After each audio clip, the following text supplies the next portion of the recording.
हर बार उजड़ के फिर खड़ा हुआ। इस भारत की यही तो एक दास्तां रही है, पर फिर भी यह हिमालय सा आज भी अडिग और स्थिर है। जितना पुराना भारतवर्ष है उससे भी कई पुराना है इसका इतिहास। बस तो आइए चलते हैं इतिहास के पन्नों से ओझल उन व्यक्तित्व के पास जिन्हें हमने, आपने और शायद कहीं न कहीं इस इतिहास ने भी भुला दिया, क्योंकि हर एकांत हमसे और आपसे कहता है अपने होने का वजूद और कहानी ओझल की। एक ऐसा मंदिर जो पूर्णतया दक्षिण कला शैली का अप्रतिम उदाहरण है और उसकी खासियत है उसका उत्तर भारत में होना। ऐसा नहीं है कि उत्तर भारत में दक्षिण कला शैली के मंदिर नहीं हैं, पर उत्तर प्रदेश के शहर कानपुर के शिवाला स्थित स्थान पर बना महाराज प्रयाग नारायण मंदिर की कला शैली और उसका इतिहास स्वयं में ही एक अजूबा है। हमारे भारत की ऐतिहासिकता और पौराणिकता इतनी विशाल है जिसका अंदाज़ा सिर्फ कुछ शब्दों में नहीं लगाया जा सकता। आज हम जिस जगह खड़े हैं वो अपने आप में ही एक प्रथा कह लीजिए या एक संस्कार कह लीजिए या एक युग कह लीजिए, इस शब्दों का चुनाव भी नहीं कर सकते। लेकिन आज हमारी टीम जिस जगह आई है वो बहुत ही विशाल जगह है, लेकिन इसकी विशालता के बाद भी इस मंदिर के बारे में लोगों का जानना बहुत ज़रूरी है। नमस्कार, मैं अभिषेक चौहान स्वागत करता हूं अपने इस चैनल जिसका नाम है ओझल हिस्ट्री। जैसा कि आप जानते हैं कि हम कुछ ऐसे स्थानों और व्यक्तित्वों से आपका परिचय कराते हैं जो कहीं ना कहीं इतिहास के पन्नों से ओझल हो रहे हैं। तो आज हम आपको एक ऐसी जगह लेकर चलेंगे जिसकी पूजा पद्धति की शैली शहर के बिल्कुल विपरीत। तो आइए चलते हैं कानपुर में स्थित वैकुंठ धाम मंदिर, जो अपने आप में एक दक्षिण शैली बेहद अप्रतिम उदाहरण है। आइए।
कहते हैं जब इस मंदिर का जीर्णोद्धार हुआ था, दक्षिण भारत से लगभग 1100 आचार्य आए थे और उन 1100 आचार्यों ने मिलकर जो मंत्रोच्चार किया था, तब से लेकर आज तक उसी पद्धति से इस मंदिर में पूजा होती है। और सिर्फ इस मंदिर की पौराणिकता ही इतनी विशाल नहीं है, यहाँ की ऐतिहासिकता भी बहुत विशाल है। कहते हैं इस मंदिर में जो नगाड़े रखे हैं वो नगाड़े नाना राव पेशवा के समय के हैं।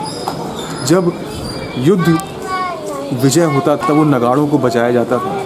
कहते हैं वो नगाड़े आज भी इस मंदिर में स्थित हैं। उन नगाड़ों को ब्रिटिश सरकार जब बेचने वाली थी तो इस मंदिर के जो संरक्षक हैं तिवारी परिवार, उन्होंने उन नगाड़ों को खरीद के इस मंदिर के अंदर रखा।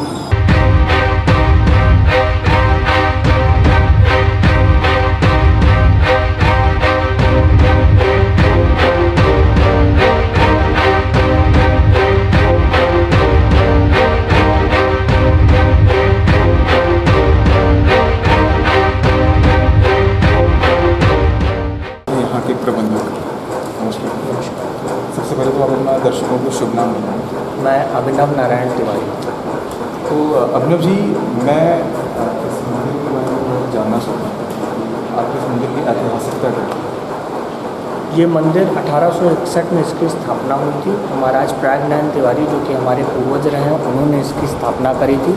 और स्थापना के दौरान जब ये विष्णु टेम्पल है जिसको वैकुंठ मंदिर के रूप से जाना जाता है, जब इसकी खुदाई हो रही थी तो नींव में ही लक्ष्मी नारायण जी की मूर्ति निकली थी, तो वो खंडित हो गई थी, तो उसको ऊपर रख दिया गया। उसके तत्पश्चात यहाँ पे मूर्ति की स्थापना करी गई।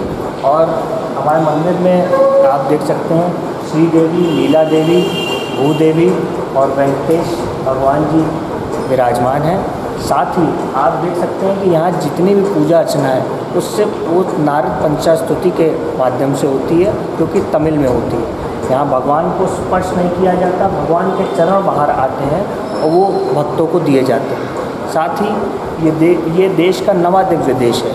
जैसे कि पंच तत्व का सनातन धर्म में सबसे ज़्यादा महत्व कहा जाता है, और पंच तत्व में भी अखंड अग्नि का। तो जो अग्नि 150 वर्ष पूर्व 1861 में प्रज्वलित की गई थी, वो अग्नि आज भी यहाँ पे विद्यमान है। सुबह और शाम लगातार उस पे हवन होता है। और हमारे यहाँ अखंड ज्योति भी है, जिसकी वजह से इस देश का नवा दिव्य देश के रूप में महाराज प्रयागनयन उपनाम शिवाला के नाम से, क्योंकि यहाँ की जो मार्केट है वो शिवाला के नाम से प्रचलित है। और ये वैकुंठ मंदिर है, महाराज प्रयागनयन वैकुंठ मंदिर के नाम से ये जाना जाता है। तो अगर ये मैं कहूँ कि दक्षिण शैली का जो कहा जाता है, कानपुर में ये एक पहला उत्तर भारत में सिर्फ 2 मंदिर ऐसे हैं जो नागर और द्रविड़ शैली के मिश्रण से हैं। नागर और द्रविड़ शैली का अर्थात ये हुआ कि मंदिर के ऊपर आपको शिखर भी दिखेगा और आपको बाहर एक बड़ा सा गोपुरम दिखेगा, तो इसको नागर और द्रविड़ शैली का मिश्रण कहा जाता है। और ऐसा ही आपको प्रारूप स्वरूप देखने को मिलेगा श्री रंग मंदिर में, जो कि वृंदावन में है। और आपको श्री रंग मंदिर, आप कन्याकुमारी आप जाएंगे अगर, कन्याकुमारी या तिरुपति बालाजी, तो वहाँ पे भी आपको इसी शैली के मंदिर वहाँ पे देखने को मिलेंगे। उन्हीं का ही छोटा स्वरूप आपको यहाँ पे देखने को मिल रहा है। अच्छा, आपने बताया जो ये मूर्ति है खुदाई में शायद जी, तो खंडित किस तरह का, मतलब खुदाई करते हैं? जब खुदाई करी जा रही थी तो उसी दौरान भाई पता तो था नहीं कि नीचे कोई चीज़ है, तो जैसे फवड़ा पड़ गया तो उसमें खंडित हो गई। तो हम लोगों ने, हमारे पूर्वजों ने उसको यहीं पे ही उसके ऊपर, ये तभी से ही ये तभी से है और सबसे पहले इसी की पूजा अर्चना। अच्छा, मैंने देखा कि यहाँ पर गरुड़ भगवान की भी जी, आप जैसे कि आप देखेंगे कि शिव जी के अगर मंदिर में आप जाएंगे तो आपको नंदी जी जरूर मिलेंगे। भगवान राम के अगर कहीं पे दरबार होगा तो वहाँ हनुमान जी जरूर मिलेंगे। उसी प्रकार आप जब श्री लक्ष्मी नारायण जी के मंदिर में आप देखेंगे तो वहाँ पे गरुड़ भगवान आपको ज़रूर मिलेंगे। और ये उत्तर भारत की सबसे बड़ी गरुड़ भगवान जी, मैंने इसीलिए पूछा था क्योंकि मैं कानपुर में कुछ लक्ष्मीनारायण मंदिर है, मैं जाता रहता हूँ, लेकिन मैंने गरुड़ भगवान की इतनी बड़ी मूर्ति नहीं देखी। तो और उसी के सामने आप देख सकते हैं ये गरुड़ स्तंभ है जी। हम लोगों का माघ उत्सव होता है, उस उत्सव में गरुड़ स्तंभ की ही पूजा होती है और 11 दिन लगातार सवारी यहाँ पे निकलती है। उसी दौरान मंदिर की स्थापना भी करी गई है, तो उसको एक तरीके से हम लोग उत्सव के रूप में मनाते हैं, वार्षिक उत्सव। तो ये उत्सव किस दिन? ये माघ बसंत पंचमी में चालू होता है, शुरुआत होती है बसंत पंचमी में, और माघ पूर्णिमा वाले दिन भगवान की सवारी यहाँ से गंगा स्नान के लिए जाती है और तत्पश्चात वापस आती है। और इस बीच में लगातार प्रतिदिन सुबह और शाम डेली सवारी निकलती है, विभिन्न वाहनों सवारी निकलती है।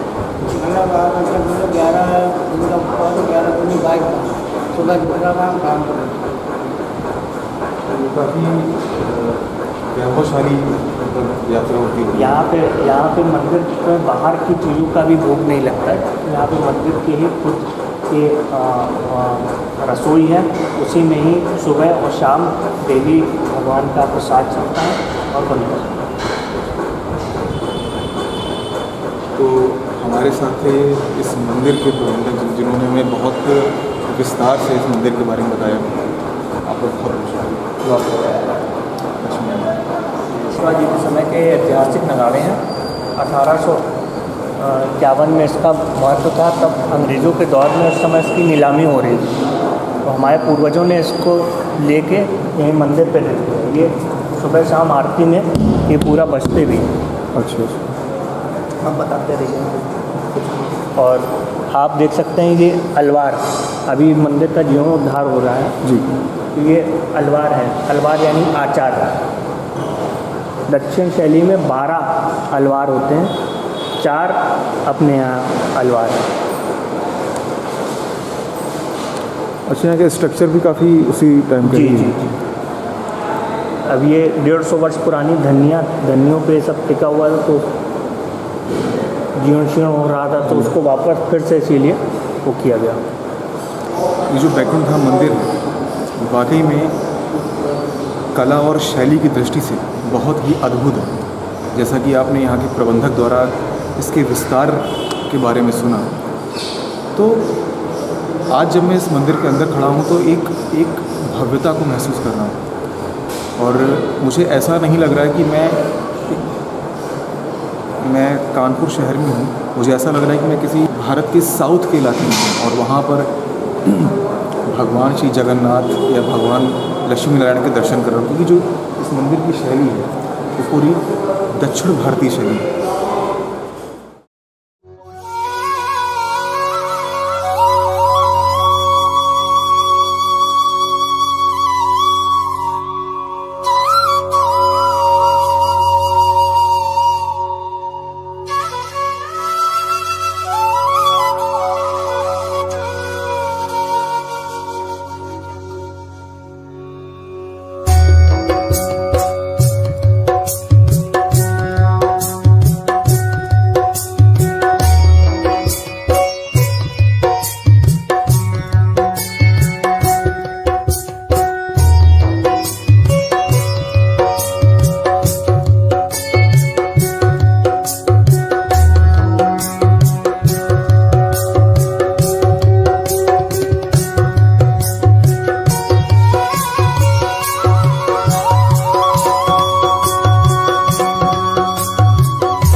इस मंदिर का निर्माण 14 सालों में हुआ था।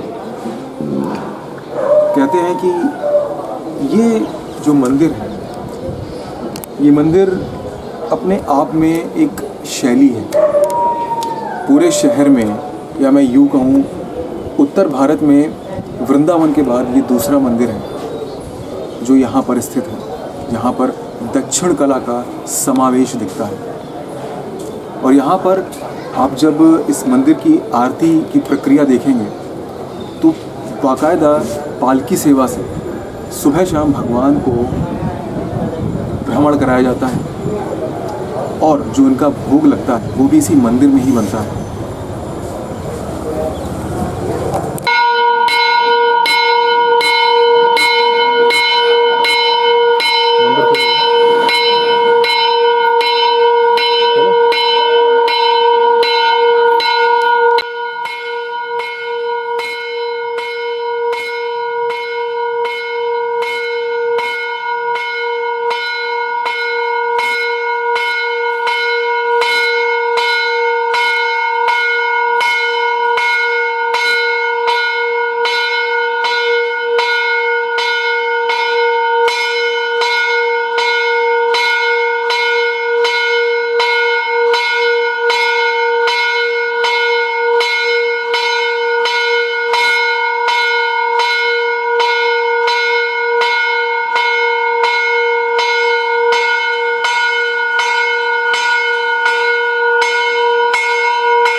अंदर जा सकते हैं।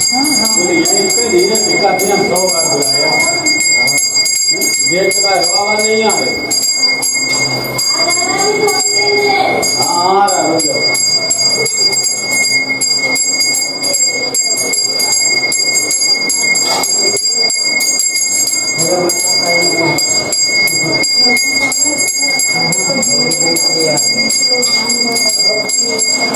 जल्दी आए तो क्या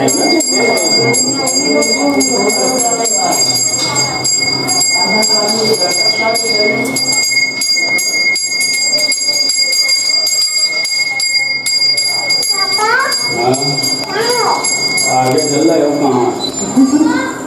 तुम बताओ। मेरे आगे पीछे दोनों तरफ। तो हमें तो दोनों तरफ रहेंगी।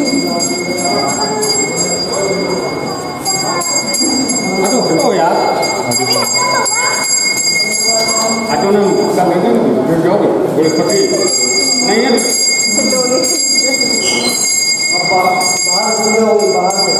बाहर से उधर से जा।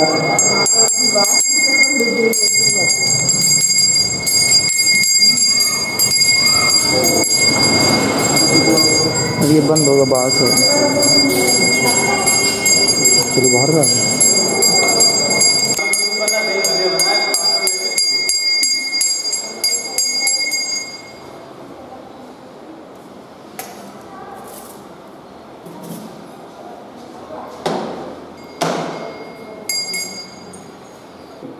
तो हमने ऐसे करो।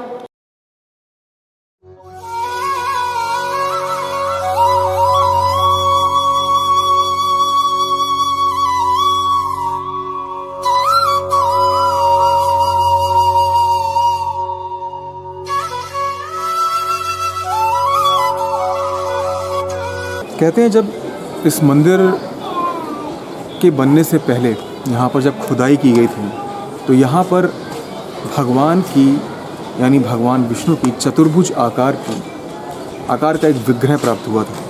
वह विग्रह काले रंग का था। वो विग्रह आज भी मंदिर के ऊपर रखा हुआ है।